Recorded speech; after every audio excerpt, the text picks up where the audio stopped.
Allen, let's talk, man. I just read an article where the Lions can trade for Johnathan Allen. There was some talk about trading for him last season from the Commanders. They just brought Bobby Wagner back for a 1-year deal. I mean, he's been playing forever.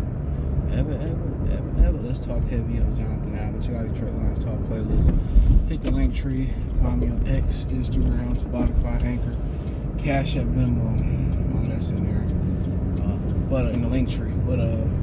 But yeah, man, I like Johnathan Allen. He only played 8 games last year. He had an injury. I forget exactly the injury was. 1 year left on his contract at about $15.5 million. So he only played a deal, but you know, the majority of his career, he been healthy. He been playing damn near every game, every year. So he had an injury. I think he's about 25, 26 years old. So he'd be on a prove-it deal.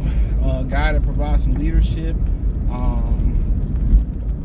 Provide some solid interior play, so it'll be interesting. I mean, when you go out there and get a guy like that, either DJ Reader or Levi Onwuzurike won't be back. You know, I like Johnathan Allen, strong leadership. Another Alabama guy, you know, Brad Holmes, he's attracted to Alabama guys. You know, he's on the, you know, he should have a big year next year because he's playing for a contract. You know, seemed to be a really good guy, good leadership, kind of fit the, you know, the core values of what a Detroit Lion is. On the last year of the deal, coming off only playing 8 games, I think for the most part, I'm thinking more about a mid-round pick, 4th or 5th round pick for him. Commanders probably can't afford to lose no defense, but they plan on bringing him back is the question. They disbanded the large majority of that line, getting rid of Chase Young, getting rid of Montez Sweat to Chicago. So they're in a transitional period, you know what I'm saying? And it's interesting. So, quite frankly, I have no issue with it. You know, you try to 4th or 5th round pick, get them. Obviously, somebody won't be back. Maybe Mekhi Wingo, Broderick Martin, DJ Reader, Levi Onwuzurike. Somebody or 2 people won't be back, but you put them in there, you know, and then also you got to remember, too, Lee McNeil may take some time to get back, so get a little push in there, good strong leadership, the gap discipline guy. I mean, smart football player. You can make that move in addition to other moves you can make in free agency or the draft. So to me, it would make a lot of sense. You know, a guy that's been fairly durable throughout his career had 1 year, and it's bound to happen in the NFL. Not everybody can be Bobby Wagner. Not everybody can be rest in power to Junior Seau, Brett Favre, these Iron Men, even going to other sports like Kyle Ripken, you know, LeBron James, you know, going 20, 30 years without a major injury. You know, can't everybody do that. So, I mean, for the vast majority of his career, he's been playing majority of every fucking game. So, I love it. So, I would love to bring him on. Remember, he kind of, you know, they got into it on the sideline a couple years ago. And, you know, that shit was funny as hell. But, you know, they drafted a few Alabama guys. Deron Payne, I think they re-signed him recently. So, not sure if they be looking to re-sign Johnathan Allen. Would they be looking to deal him? It'd be interesting. So, I think it'd be a good push. You add a guy historically that's durable, leadership, good run stopper, give you a little push up the middle, buy you some time until Lee McNeil get 100% healthy, and you put him in there with some additional moves. So yeah, I think the theme is durability and guys that fit the values in your scheme. So yeah, I think it'll be a good guy. You're not bringing in a problem child. Any of the guys you're talking about bringing in, they're not problem childs. Even, you know, Max Crosby, he really wasn't a problem child. Trey Hendricks from the Bengals, not a problem child. Joey Bosa, not a problem child.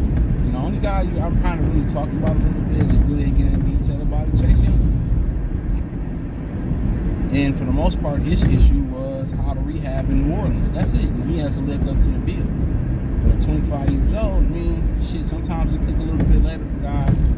You know, but he was fairly healthy last year in New Orleans. So he's finally, you know, maybe this year is the year he get off. So, but other than that, most of these guys have been, you know, upstanding citizens on the defensive side of the ball that we're talking about going out there and going to get. So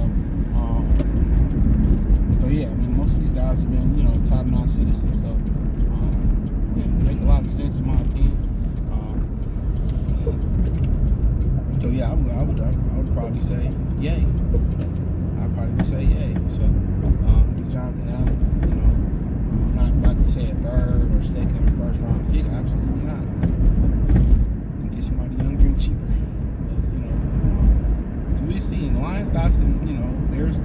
be some options there.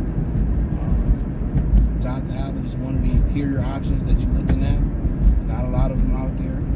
Javon Kinlaw did hit the market. A lot of people like him. But there's not a lot of those interior options. And obviously they have options that's on the team. Hans Brigay, for the most part, stayed healthy last year. DJ Reader stayed healthy after he came back off the torn quad. So Mekhi Wingo didn't stay healthy. So there are some options. Roger Martin quite ain't put it together yet. So, but to be honest, the emphasis got to be there.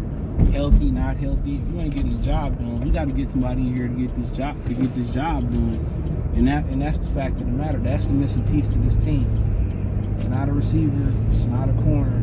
The missing piece to this team is the inability to generate a pass rush outside of Aiden Hutchinson and Aleem McNeil. So they can stop the run, but now can we push the pocket consistently? They gotta be the leaders in almost sacks. And that's one thing I didn't like about that guy from Texas A&M, Shamar, whatever his name is. That I watched his tape. You can see why his production wasn't there. He made splash plays. Like I said, he reminds me of Josh Pascal. He'd get back there and stop the run, but when it comes to getting sacks, he just will miss out on getting a sack.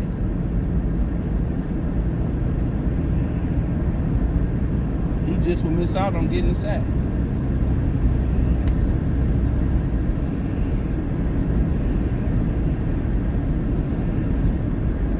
That's it. He just will get out and missing the sack. So, he just will be missing those little. The Lions need somebody that's going to make that play, that's going to close that gap in that quarterback and make the sack. They got enough almost motherfuckers. Let's get these guys that's going to close out and close out the play. That's what they missing. Guys that's going to close it out. They missing guys that's going to close it out.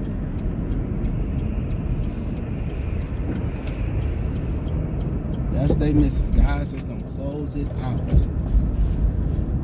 Aiden Hutchinson was their closer. We need a couple closers in this league. So, yeah, that's my opinion on it, man. But I wouldn't mind it, man. Check out Detroit Lions Talk playlist. Hit the link tree. Find me on X, Instagram, Spotify, Anchor, Cash App, Venmo, PayPal. I'm everywhere. Check out my other platforms inside the link tree. My main channel, my Free Game 89 channel, the Patreon over there. I do appreciate y'all. Check out the Detroit Lions Talk playlist. But yeah, let me know what y'all think about possibly getting Johnathan Allen. We'll see. I'm pretty sure we're creeping up on free agency pretty soon. Tampering window pretty soon. Like I said, I really be out the loop. If I ain't really reading it on the internet or watching it on for the most part on YouTube, which I don't watch a lot of.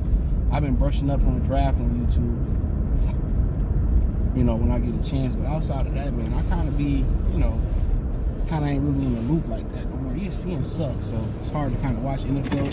NFL Network sucks. They sucking all the way around. But hey, let me know what y'all think. Peace.